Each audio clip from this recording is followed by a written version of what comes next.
Hi, I'm Robin. And I'm Chris. Together we're the Gen X couple.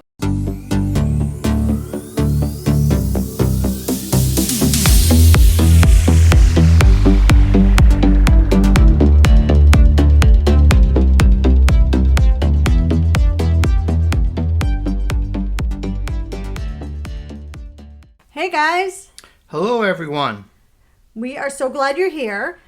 With Veterans Day coming up next Monday, we thought it would be impactful for Chris, who you may remember is an Air Force veteran, to share a little bit about his military journey with you all. As you know, I'm the oldest of 7 kids. And after some thought, I decided that since I wasn't ready to start college yet, that the military was a good chance for me to be off on my own and maybe do some traveling.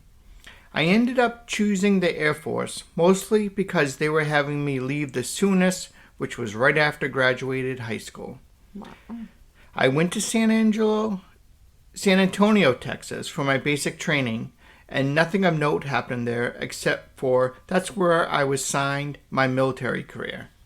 I enlisted in the military under the category Open General, which means I didn't care what job they gave me. So during my basic training, I gave them a list of 20 jobs. My top 3 choices were physical therapist, X-ray technician, and paralegal. That's a wide variety of jobs. Yeah, and they ended up giving me my 7th choice, which was firefighter. Okay. So after I finished basic training, I stayed in Texas for the next 4 months to attend a firefighting academy in San Angelo, Texas. Back then I was in really good physical shape, so I breezed through the school except for 2 areas. The first was knot tying, and the other one was having to be in confined spaces. That one gave me the most difficulty. I would think that probably gives a lot of people anxiety to be in a tight space like that. But to hijack your story, I wanted to ask you real quick about the knot tying. When I think of knot tying, I think of sailors and stuff like that. But as a firefighter, what did you have to use knots for? That's a good question. We actually did use some of the sailors' knots, like a bowline or a square knot. Okay. But we used those knots to rappel off of buildings. Oh, that makes sense. Okay. Or to bring equipment up on top of a roof. Okay, that makes sense. Okay, thank you. Sorry to interrupt. That's okay. Carry on. So about halfway through that schooling, we were asked to make a list of the top 10 bases we would like to be stationed at. Well, I didn't care where they sent me, mostly because I wanted to get out of the country. All 10 of my choices were out of the United States. Understandable. When I finally did graduate, I found out instead of sending me to Germany or England, which I hoped, they were sent me to Missouri. Womp womp. Yes. And I spent the next 6 years there learning how to two-step to country music and tried hunting and fishing for the first time. I didn't realize it was so country in Missouri. I don't know. When I think of Missouri, I kind of think that they're similar to us in New England, but that all sounds like the South. Yeah, I was close to the Ozarks, so they considered us the South. Okay. That makes sense. So in Missouri, I also saw my first fire, my first vehicle accident, and my first plane crash as a firefighter. Yikes. During those 6 years, we completed lots and lots of training. We had to be prepared. That's good. Some of the hardest training that I completed was high-rise building rescue. This was rappelling off the top of a building, and I hate heights. I'm sweating just talking and remembering about it. Yeah, you're definitely not alone. A lot of people dislike being up high. But my all-time favorite training was playing Jenga. Yes, the wooden block game. But in the fire department, we play it differently. The wooden blocks are over 3 feet, and we use the jaws of life to move the blocks. It was fun to split into teams and learn how to work the jaws in intricate scenarios. Did you mean to say intricate? Yes. I love you. That's actually a really great idea, using the jaws of life to play Jenga with. I always kind of wondered, as, I guess, a civilian or like a non-firefighter person, I had no idea how you would even train on the jaws of life. So that was actually interesting to know that that's how you do it. Yeah, and we always had a competition out of it when we split into teams, and the losing team had to cook dinner. Oh, okay. So that makes me want to ask you another question. I'm sorry to keep hijacking your story. So like, you know, when you watch TV and movies about, you know, like firefighters that take place in fire stations, the first one that popped into my head was Rescue Me, the one with Dennis Leary from like, I don't know, the early 2000s.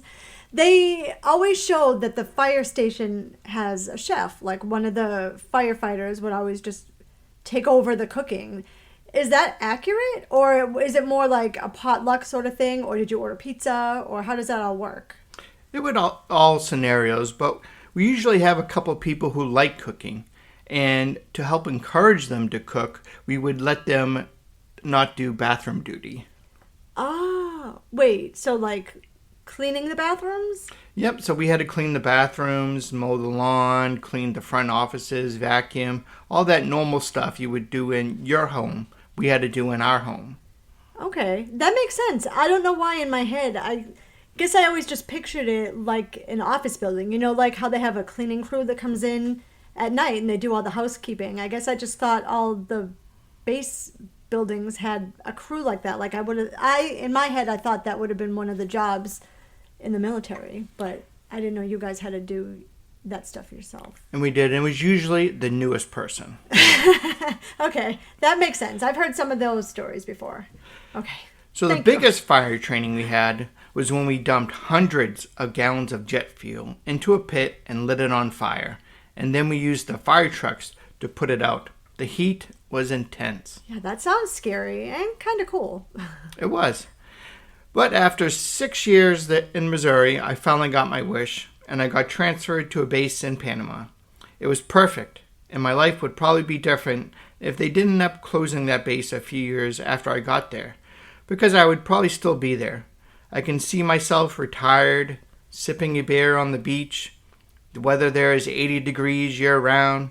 You can go to the Pacific Ocean in the morning and the Atlantic Ocean at night. Yeah, but then we never would have met. And I never would have had Marsh. Ay, ay, ay. So you said that the base closed. So what happened after the base in Panama closed? So after that base closed, I was sent to South Dakota, where I quickly realized that the winter there lasts for 11 months and the summer is only July 4th weekend. But I made the best of it and got to see the Black Hills, Mount Rushmore, and the Sturgis Motorcycle Rally. That must have been interesting. I know I've seen it like on TV and documentaries and stuff. What kind of stuff did you see there? Like other than the stuff I think we all know goes on there. All the motorcycles, but I also got to go to a WWF back then, now WWE wrestling event, and it was cool. That must have been cool. That was what, the 90s? It was back in the 90s. So you must late have 90s. seen like The Undertaker and maybe Stone Cold Steve Austin. I'm trying to think of like who was wrestling back then. The Rock? Was The Rock there? Well, back then I had to get the cheap seats, and it was hard to see, but they were there. Oh, I guess I didn't even realize that people had to pay for those events. You know what I mean? Like, Yeah. I don't know. I guess I just thought like it was free. I don't know how these rallies work, but I don't know. I remember like a few years ago they had a Smash Mouth concert, and I actually think the lead singer of that band, and I don't know his name, I'm sorry, but I think he passed away. But I think they had a big concert, and I don't know why. I just assumed all that stuff was just kind of free, but it sounds like it's not. No. Oh, well, that's interesting, though. That must have been really cool. Like, especially, we're not motorcycle riding people, so that must have been kind of cool as someone who isn't normally active in that community to, you know, see kind of what the other side is like. It is, and it's something to hear all the motorcycles driving around in like big groups. Oh my God, I bet that's so loud. Like, here in New England, we've got a pretty big bike week in Laconia, New Hampshire, and obviously that's way smaller than Sturgis, but it's pretty loud even with the amount of motorcycles that's up there. It was. Yeah, that's cool, though. That's cool that you got to do that. So I finished up my military career. I did my full 20 years and retired. I served my last 8 years in Massachusetts in the reserves. And while I was still on active duty, my most notable TDY, which stands for temporary duty, that I served was right after September 11th. I was sent to the desert of Oman. I had little over a week after it happened, I was over there. And I remember the flight. It was 26 hours long with bench seating for the entire flight. It was a good thing I was in my 20s because my back now would only last an hour in those seats. Oh my God, I can't even imagine sitting in those seats for over a day. My God, we wouldn't be able to walk. Our backs would be so stiff. I know. Oh my God. But before I tell you about my experience in the desert, I wanted to mention that my early years in the Air Force weren't as strenuous as my brothers in the Army or the Marines. Our physical training tests were done on a stationary bike. I never had to sleep in a tent, and I ate probably 1 or 2 MREs, which stands for Meals Ready to Eat, in my first 7 years in the military. All 4 of my brothers also served in the military, and one of my sisters, and those are the things they had to do as part of their time in the military. Can I interrupt you again? I'm so sorry to keep hijacking your Go story. ahead. You talked about MREs, and I know I've heard of them. I am very curious about what's in a meal ready to eat. When you say meal ready to eat, you know what popped into my mind? Back in like the 80s, did your mom ever feed you those Swanson frozen TV dinners? I don't know if you guys ever ate those, but my mom used to make them for us like on Sunday nights before we'd watch The World of Disney. And they were like a delicacy back in the day, but now, like, I don't even know. They would come with like the turkey dinner one would come with like slimy turkey, and it'd have like that cranberry sauce. It was like crusty and gooey at the same time, and then the brownie that would always get overcooked and like cement, you couldn't even eat it. So that's what popped into my mind when you said MRE. Can you just tell me a little bit about what's actually in an MRE? Think of dehydrated food. You're just going to add water, mix it all together like in a stew. But they also had a piece of candy and a little jar of Tabasco sauce to save the flavor. So, like, was there meat? Like, what was the entree of an MRE typically? Or I assume there's a variety. Like a mac and cheese or a chili stew. Oh God, like rehydrated chili? Yes. That sounds repulsive. I get why they have to do it that way, but my God, that's so disgusting. We should see if we can. Do you think one of your brothers eats MREs? Yeah, I think I can get one of my brothers who's still in the military to send me some pictures of his at MRE so we can post it. Yeah, you have what? 2 brothers still active, and then your best friend Ken is still. That's correct. Although he's pretty high up, he probably doesn't eat MREs. What's his rank? He's a colonel, so yeah, so he's not getting eating MREs. people to feed him. Well, maybe if we can get a picture at some point of an MRE, I could probably Google it too. But I'd rather, share one that, like a real one. If you hear that noise in the background, that's our dryer going off saying that it's ready. Sorry. Okay, I keep hijacking your story. Go ahead. So when I landed in the Middle East, they dropped us off in the middle of the desert. It was a rude awakening to my previous lifestyle. I can't even imagine. We were the first troops over there, so when I say we dropped off in the middle of the desert, we were dropped off in the middle of the desert with nothing there. When I landed, I literally had to set my tent up to sleep in. And for the next 60 days, we ate MREs 3 times a day. Oh, God. And Rehydrated chili. And the rehydrated chili. And the no showers. It was rough. Oh, my God. Wait, no showers? None. It was tough. Oh, my God. You guys must have smelled rank. It was. So, when did you guys finally get a chow hall? It was after about 3 months we got a chow hall. Okay. And then, so you ate MREs, and do MREs come with a drink? They did. It came with water. And it was water for the first few months. And I used the term loosely when we finally got something else because it became goat's milk. Warm goat's milk. Oh my God, that's so gross. And if you know me in real life, you know that I sleep with a bed full of pillows. More on that later in a later podcast. Can confirm.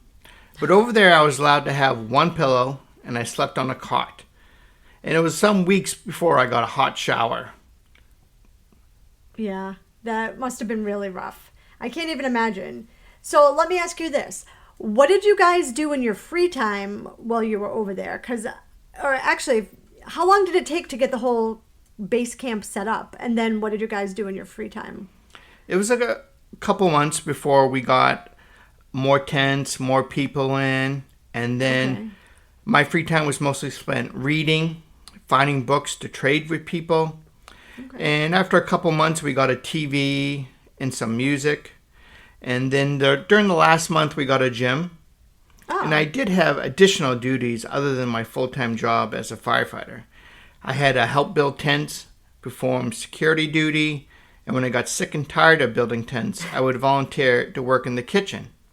Okay. Also, part of the USO tour, I did get to see Drew Carey, Wayne Newton, and the cast of Band of Brothers, which is a very, very cool show. If you haven't seen it, you should watch it. Yeah, it is a really great series, and typically I don't like that sort of show. No offense. It's just not my thing. But my first love, Donnie Wahlberg, was in that show, so obviously I watched it. And it was a really great show. I'm glad I watched it, and I highly recommend it. I wanted to actually hijack your story again. I'm so sorry. I wanted to ask you like a couple of things. First, you said you saw the USO tour, which must have been super cool. How long had you been over in the desert before the USO tour came over there? It was towards the last few weeks of my deployment. Okay. So I also wanted to ask you about fires, because I know you said you put out a couple of fires while you were over there, and obviously your job in the military was as a firefighter. What kind of fires did you see while you were over there? I saw some tent fires, dumpster fires, a hard aircraft landing. Okay. So then I guess my next question is, how far into the deployment did any of them take place? Like, did you have the equipment to fight the fire at the time of the fire, or was it just like you were running to get like buckets of water or warm goat's milk? No, our fire trucks were delivered to us within a week after we got there. They brought entire fire trucks to the desert?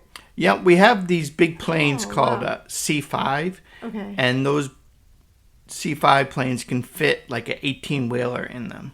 Oh, okay. But so you were in the desert though. How was it driving a truck on sand? Or did you build roads?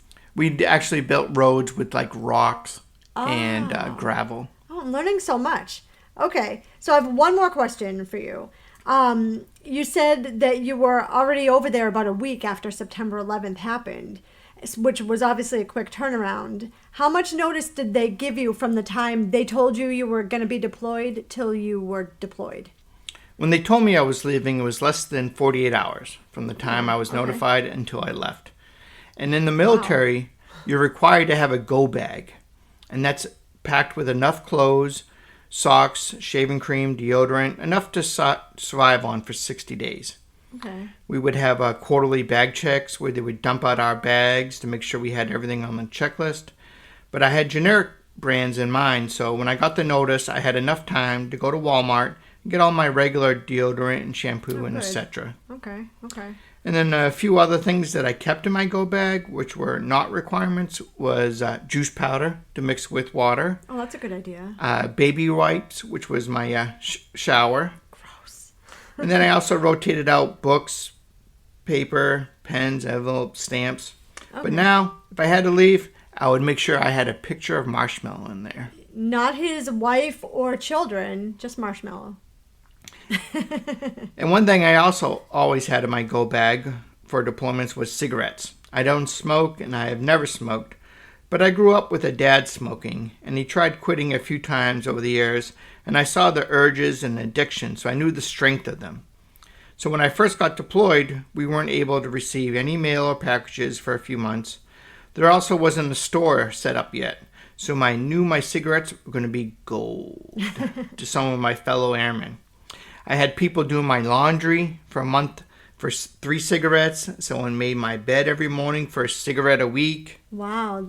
I can't even imagine how desperate they were to do laundry for an entire month just for 3 cigarettes. Like, that's crazy to me, but I get it because I know my mom smoked when I was growing up, so I also know how powerful they are. So let me ask you this. How long were you over in the desert in total? So I was roughly over there 6 months. Okay. And I remember coming home and taking that first sip of Pepsi and their first bite of a juicy burger. You miss the simple pleasures in life when you do away with them for so long. Oh, I can't even imagine. Now, I also like to thank my fellow family members who have served and anyone in the audience who has served. Robin's father was in the Air Force. My dad was in the Army. And like I said, I have 4 brothers and a sister who served. Plus, my oldest son is served in the Army also. Yes, we definitely want to thank everyone who has served, is serving, will be serving. I know we mentioned his best friend Ken, his son Kenny Jr. He's in the Army, the National Guard. That's correct. Okay, so he's still in high school. He's a baby, but he went to basic training over the summer. And now, what's he doing? 1 weekend a month? 1 weekend a month until he goes to his regular technical training. Okay, which will be after he graduates. Yes. Oh my God, but he's a baby. He is. A senior in high school. So young. But anyway, so yes, we want to thank everybody. And actually, I want to thank Chris too, because although I think I knew most of the stuff, we've talked about it on and off over the years, obviously. He was in what's it called? The Air Force Reserve. Reserves, thank you.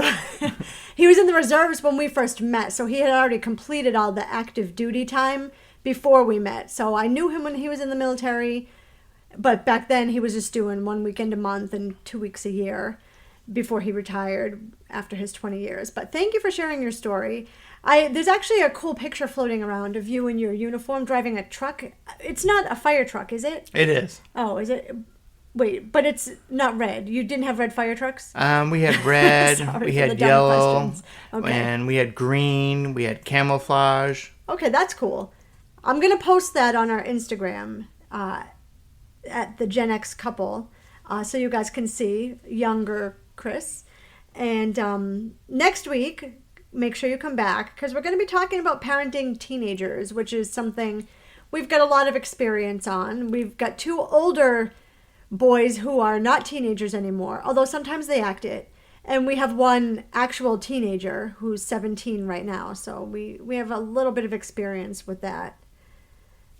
And be sure to thank a veteran this Veterans Day. And until next time, see you later, alligator. In a while, crocodile.